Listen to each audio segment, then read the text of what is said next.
Alan Cobham was born south of the River Thames in the London suburb of Camberwell in 1894. Building and flying kites on Streatham Common gave young Cobham his first taste of the air. The outbreak of war in 1914 saw Cobham, along with half the nation's young men, eager to enlist in the British Army.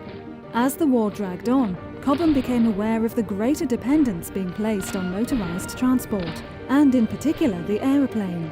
Despite his lack of formal education, he successfully transferred to the Royal Flying Corps, applied for pilot training, and ended the war as an instructor for the fledgling Royal Air Force.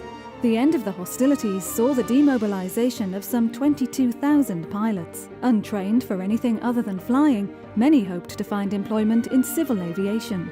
In 1919, along with two ex-service colleagues, he embarked on a tour of southern England, giving joyrides to those willing to risk life and limb in return for a small payment. As Cobham's reputation as an aviation pioneer grew steadily after winning the King's Cup Air Race of 1924, he was chartered to carry wealthy patrons over Europe and the Middle East, leading him onto his next adventure.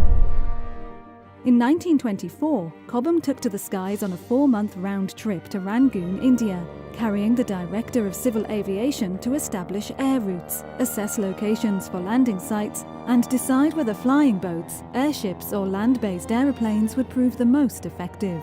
Within 18 months, similar first return flights to South Africa and Australia were carried out. At the end of this epic adventure, and after flying low up the River Thames in London, Cobham came to land in front of the Houses of Parliament to crowds estimated at over 1 million. Within days of his return, King George V awarded the aviator a knighthood. Over a period of 4 years, from 1932, Sir Alan took the thrills and spills of aviation to nearly 1,000 locations. 3 million people paid to see Cobham's flying circus, an adventurous million of whom took part in the flights that veered from the sedate to the fast and furious.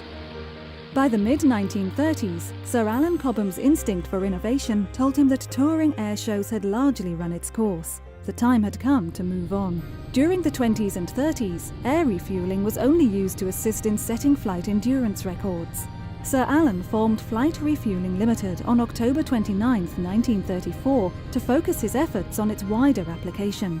This led in 1939 to non-stop crossings of the Atlantic. But it was not until the post-war adoption of air refuelling by the United States Air Force and, in 1949, the company's invention of the probe and drogue method that its full potential was realized. In 1982, Cobham's air-to-air refuelling system was about to see its toughest test and launch its center stage of the Falklands War following the successful Black Buck operation for the bombing of Port Stanley Airfield, enabling the attacking Vulcan to successfully complete the round trip of 7,800 miles and 18 refuelling contacts. Having established itself as a world leader in fuel system design and component manufacture, changes were in the air for Cobham's company, with internal growth and gradual acquisition opening new horizons, including establishing a reputation for operating aircraft in specialist roles and venturing into space. We live in an age of development and rapid change. Few other advances in technology have shaped our lives more visibly than those in the field of electronics.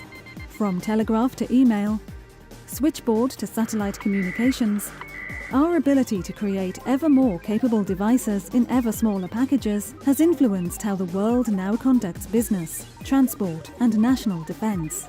In the late 80s, the company laid the foundation for the electronics capabilities that it has today, building its critical technologies, skills, routes to market, and customers. Cobham progressively added capabilities, including microwave electronics, antennas and radio, and moved further into the satellite and mobile communications market.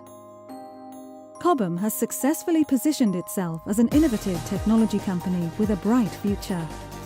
Our people are working on next-generation xenon ion satellite propulsion technologies and squeezing a whole RF front end, including the sensors, onto a single chip. The first flight demonstrating how an unmanned aircraft can operate in UK airspace has taken place, and we have proven the capability of unmanned air-to-air refuelling. Connectivity is a big part of what Cobham is doing today.